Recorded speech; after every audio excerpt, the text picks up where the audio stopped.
നീയേ സമാധാനമായിട്ടിരിക്കടാ ഉവേ. എനിക്കും ഇങ്ങനൊരു കാലം ഉണ്ടായിരുന്നു. ആരും തരുത്തില്ല. എൻ്റെ പൊക്കത്തിൻ്റെ പ്രശ്നമാണെന്ന് അന്നൊക്കെ ഞാൻ വിചാരിച്ച്. പിന്നെ മനസ്സിലായത് ഇതൊക്കെ നിശ്ചയിക്കുന്നത് പ്രകൃതിയാ. എടാ, ഓരോ ധാന്യത്തിലും എഴുതിയിട്ടുണ്ട് അത് കഴിക്കേണ്ടവൻ്റെ പേര്.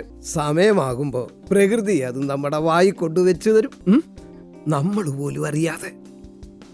അത് ചിലപ്പോൾ ഒരു പറയായിട്ടായിരിക്കും, ചിലപ്പോൾ ഒരു നാഴി, അല്ലെങ്കിൽ ഒരു പിടി ചോറ്. അത് എന്നതായാലും സ്വീകരിക്കുക നമ്മുടെ മിടുക്ക്.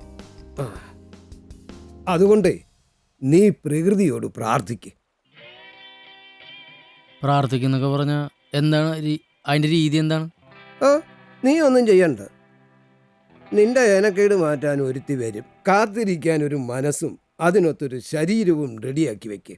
അതേ ഈ പ്രപഞ്ചം കൊണ്ടുവന്ന് തരും.